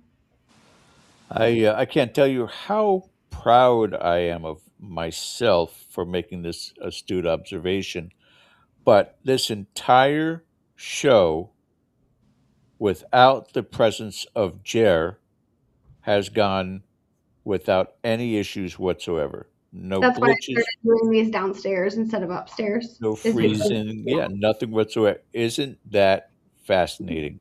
Yeah, that's why I started doing podcasts down here and like bringing spirits down that will not mess with my cameras, because I was getting kicked out of every podcast. And it was only when I was a guest on podcasts. It was never our own podcast. So you say that like he doesn't mess with our recordings several states away. Every time. He's done that. He has shown up at Morgan and Eric's house. Morgan and Eric have a little spot for him because he showed up and was causing havoc. So now he has a little. Yeah, he has a little toy spot in my room. Jared makes his rounds. If he catches wind of somebody that he likes, and we say it's okay, he will show up at people's houses. He's a menace. Awesome. Okay, let's get to these questions. Ken, if you want to come back on screen with us here, because there's, as he said, there's quite a few. And I want to. I just added like 3. Don't make any plans tonight, folks. All right, we'll start off with the first one here from Appalachian Ghost Tours. Do you think Robert misses Gene? I don't see how he couldn't. And explain Gene. Yeah, I agree. I think so. I would say so. And Gene was the original boy, correct? Yeah. who had him his entire life. Yes. I think with all haunted dolls of spirits, they do remember the people that came before them. We have names on previous spirit keepers of several of ours, and they talk about them sometimes. And if they had a good experience with them, they do miss them. So I would say yes. And when we did bring up Jean's name, which was quite a few times, we got very fast responses on Spirit Box in regards to like it was always like yes, like right away. So I would say so. I mean, he didn't say that explicitly, but given the behavior around talking about him, I think so. Yeah. It leads me to do follow-up questions, but I don't want to spoil any of the ones from chat before we do anything like that in case they cover it. Ken, you want to read the next one? If you'd like. Zach Waters asks, so, is there a soul of another human trapped in the doll? If yes, is the soul truly trapped there, or does it want to remain in that vessel by choice? I guess Zach's talking about free will here versus something else. So yeah, that's kind of a tough question. I mean, we have a lot of our spirits that they kind of see the vessel as like their home, somewhere that's their space. But a lot of them can leave their vessel. yeah, they're not trapped in the object. The object is kind of something that they are attached to for one reason or another, and they manipulate that object. They're not within it, I guess. That's a more clear way to say that. Yeah. And some I don't think there's any such thing as like trapped, but definitely like attached without wanting to wander off into, I don't want to say the unknown, but like, I mean, it's a safe space for them. It's like a safe blanket. Home I base. would sort of as like home base, where Yeah. it's like it's they leave and they can go places, but like they always tend to come back to it. It's kind of like that. Yes, we have a very endearing term we like to use for some of our spirits when we know they're not in their vessel. We say that they're out of office. Out of office. So when Jared leaves the house, Jared is out of office. So like sometimes you can tell if like we're with someone and they're just like nobody's like home. You can just feel that someone's not there. Like, oh, they're out of office right now. Yeah, nobody's home. Yeah. So they leave. I know you promised no follow-ups real quick, but is it possible the doll is also being haunted? Because people talk about haunted dolls as though they've come to life. They're animated. There's something in them. And I think we talked to David about this before, that there is a spirit adjacent or with that particular item. Yeah. Not the idea that something is inside the doll and right. It's not like, there's a little boy's soul inhabiting a teddy bear. There's a little boy manipulating said teddy bear. Does that make sense? Right, yeah. Yeah. Much how like multiple people can be in a room, multiple entities and spirits can be attached to a vessel. Yeah, I think of them holding the thing instead. There's activity that goes on in a haunted house. It'd be no different. Mm-hmm. Right. Correct. The house itself is not a spirit, right? It's just there's a spirit, that goes around that house. It's the same idea. You put it well, like each one is like holding. Yeah, that's how I think of it. They're holding the object. That makes more sense to me. I like that. Yeah. I like that. Yeah. Yeah. Got a follow up also from Zach Waters wants to know if you took Robert and just randomly hid him in someone's house or car who didn't believe in the paranormal, would paranormal activity happen? Yes. I wouldn't say paranormal activity so much as just consequences. Yeah. I think Robert just wants to be seen or heard very badly. Mm-hmm. And even if someone does not believe in the paranormal, I think they would experience some things that would alert them that something might be happening. I also would argue that Robert is one of those spirits, and there are some of these spirits where skepticism is a huge trigger. I would say Robert is one of those. We have a couple of those where if you don't believe, they will make you believe. And we've seen that a couple times in our house where people do not leave skeptics. They leave you either come in believing or you leave believing, because they're going to show you and they're going to prove themselves to you. And I would say Robert is definitely one of those spirits, and that's part of why he manipulates so many things, is just to be seen and be heard. And like when those things fell down in my house, every time things would happen, I would just say, "Oh, Robert, I see that you're here," and then all the activity would stop. It was just like this need for acknowledgement, and so I do think that that would happen. What's interesting is the way that Zach poses this makes me really wonder too about perspective. If you get into a fender bender, and now you're going to say, the other person was probably texting, or I was distracted. I was looking in the glove box, whatever. I wasn't paying attention. And so as you're getting the vehicle repaired, you see Robert the doll in the trunk. Now that's the cause. Hmm. Now that's the cause. And it's the energy in Robert. And I had no idea. It's funny how the perspective changes based upon Yep. that, too. Yeah. The Uh, automatic blame, yeah. yep. Ken, got the next one? Yeah. But even if, in that accident, George, even if you blame it on somebody else, it still happened, didn't it? Still happen. Rebecca Hilton. Hi, Rebecca. And oh, by the way, Zach, good question. Good question, bro. Taylor, in your doll collection, which one do you think shows the most activity? Which one is your favorite? Oh, you better be careful about Oh thinking. boy. Answer Oh carefully. boy. People always ask me this, and I'm like, it's like asking somebody like which of their kids is their favorite. It's like I can't pick, and if I did, I would get in huge trouble. I would say in terms of activity, it's hard because all of them have such different activity and different things that they would do. I would say our second haunted doll, who continues to be one of our most active, would be Jeremiah, who's that giant teddy bear you see, who has made appearances on Dead Air several times before. He is very, very busy. He has a ton of activity surrounding him. The other one that is very active is Jessica. She's the very tall one in like the green beaded dress. She's always behind me in my videos. She's like mannequin sized. She is extremely active. So is CL.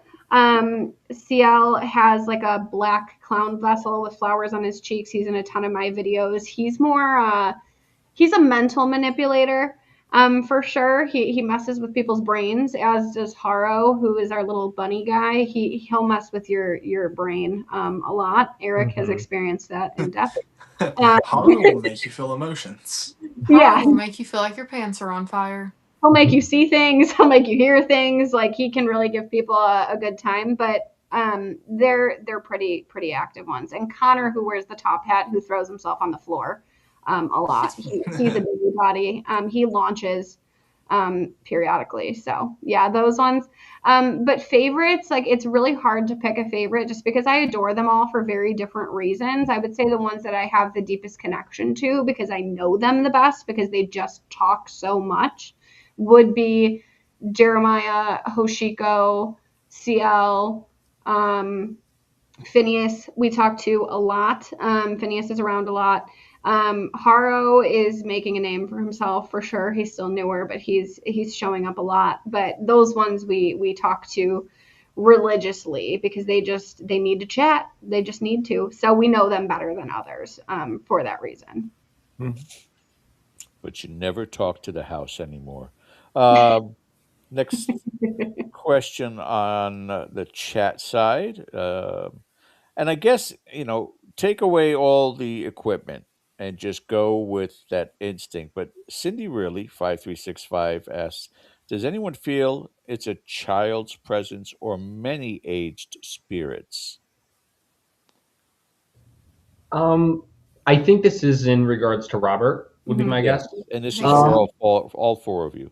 Yeah, I definitely think there is a child spirit that's probably the primary dominant leader spirit, however you want to classify it.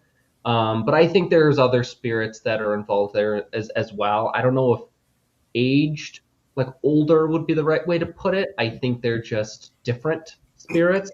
But I definitely think the child is the one that's probably most prevalent. And I think that we felt that way like if we were taking pictures with them.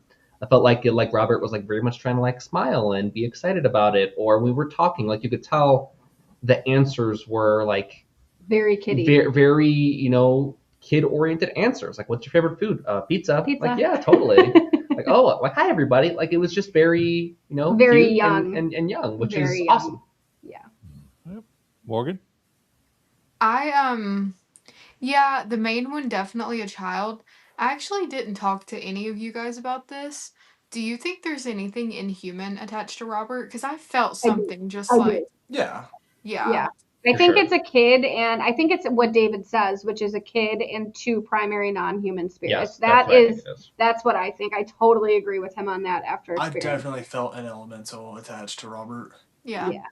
Could be the material he's made of or something, but yeah, like something beneath the surface there was like not a human.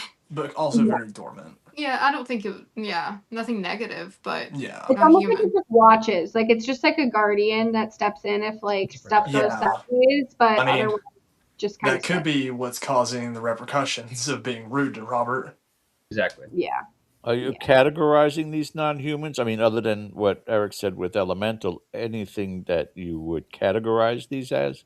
So David thought was the Cabald, which is a type of spirit from Germanic folklore. I've done a lot of research on that, and actually, when I was talking about Cabalds, is when I started having all my technology go haywire. Funny enough, and looking at, there's no way to know for sure without Robert confirming that himself. There's without that direct confirmation, you can't say for sure.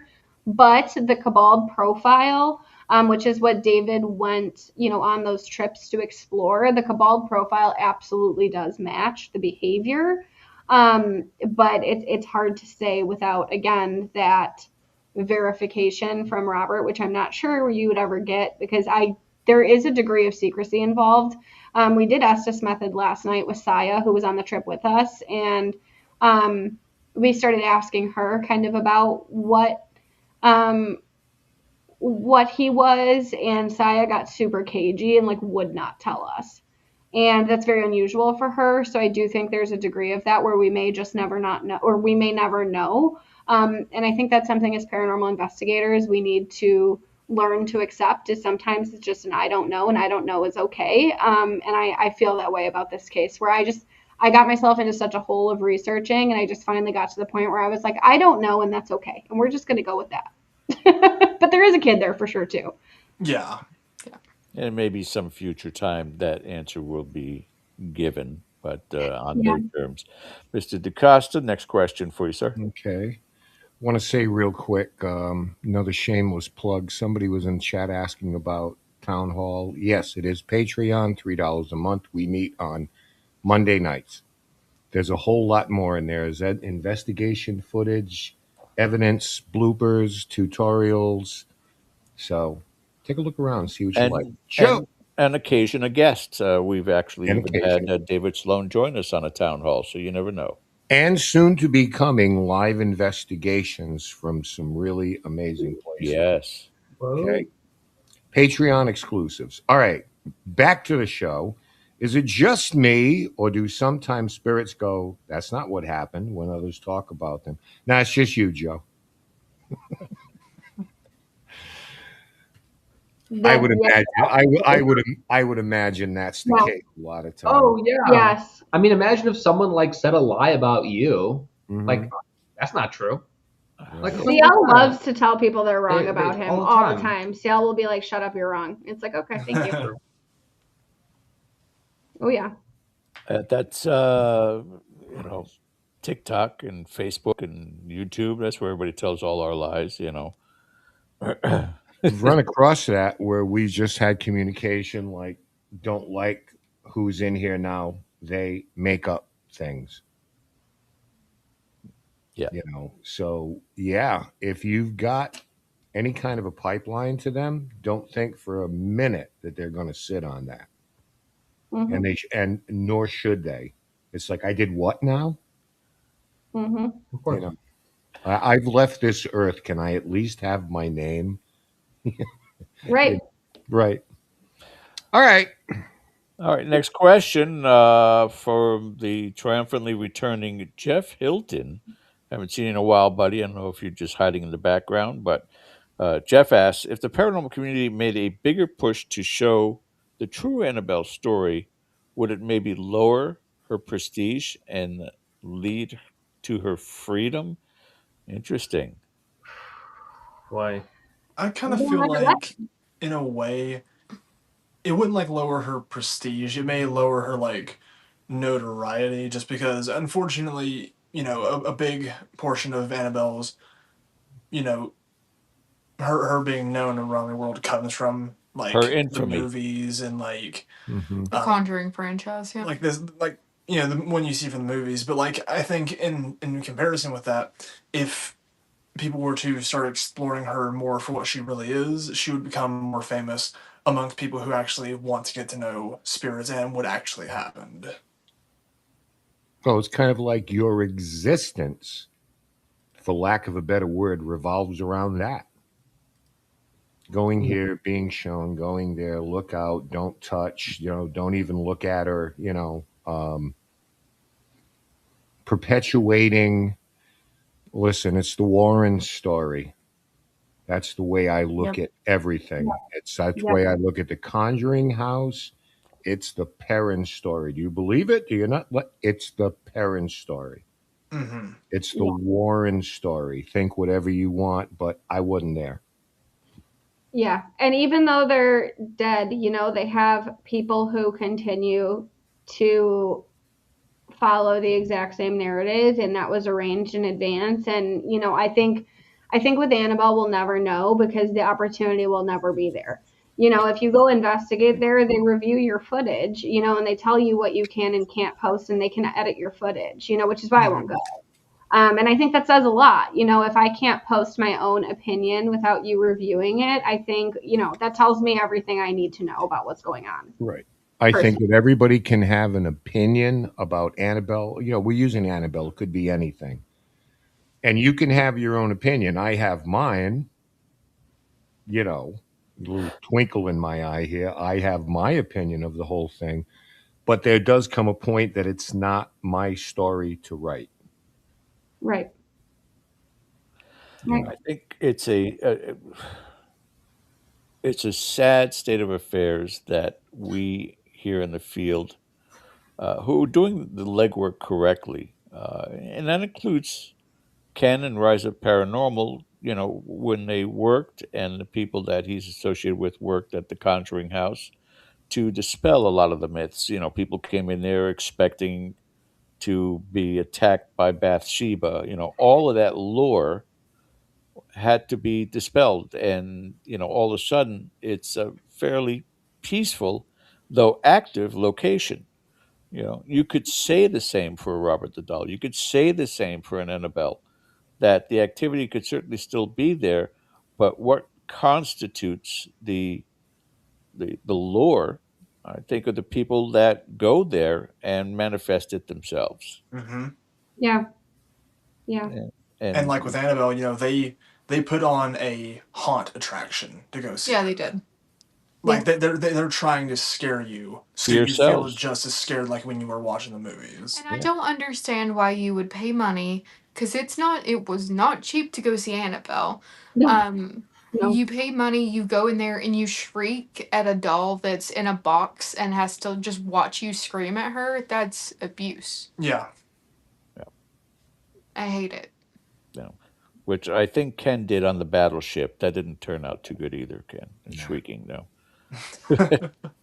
You guys are coming into spring thaw now. As we wrap up tonight's interview, what's on the horizon for the syndicate coming up? Congress Chicago's next. Hotel. Yep. Yeah, Chicago. Congress Hotel in a couple weeks. Where's that?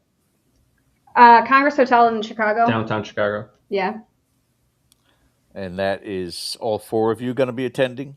All Yeah, four. and a few other extra Yeah. friends, yeah. Yeah. And bonus. And that's you're going to be live on Dead Air, correct? Are we? The look of shock. You want us to be? Like news to me. What night is it on? The 13th, I think. Yeah, isn't it Friday and Saturday? It's a Yeah, we're Friday. going to be there Friday and That's Saturday. wild because Ken, you're doing an investigation that same time, correct? what time frame is that again, please? Friday the 13th. And Saturday the No. 14th. We're going to be at SK Pierce Mansion on the 15th, which is Sunday. Mm. Yeah. So Which is funny because Friday the 13th is also when we saw Robert. So Friday the Yeah. 13th seems to be our new day, I 2 guess. months in a row, It yeah. is accidentally. Yeah. Twice in a row. I don't Paranormal know. year. It was just a coincidence, but works out, I guess. If The we get 6 vibes. Friday the 13th in this year, then we're doing pretty good from the paranormal. That's the best part. You guys are awesome. I'm so glad you got a chance to meet Robert. So glad you got a chance to go down to Key West, have your key lime pie, and get a chance to meet with Robert the doll. And we appreciate you guys sharing that with us tonight as well. Thank you once again for returning to us. Thank you for having Yeah, thanks us. for having Yeah, us. thank Thank you. you. All right. Yeah, it Don't was an hang up incredible just experience. Don't hang up just yet, but we're going to close out with everybody. Town Hall tomorrow night, guys, 8 p.m. Eastern. And again, if you've not joined us on Patreon yet, it's patreon.com /Dead or Paranormal. We'll see you tomorrow night for our Town Hall members. Rest of you guys, we'll see you next week. Until then, my name is George Lopez with Ken DaCosta. Have a great rest of your week. Take care.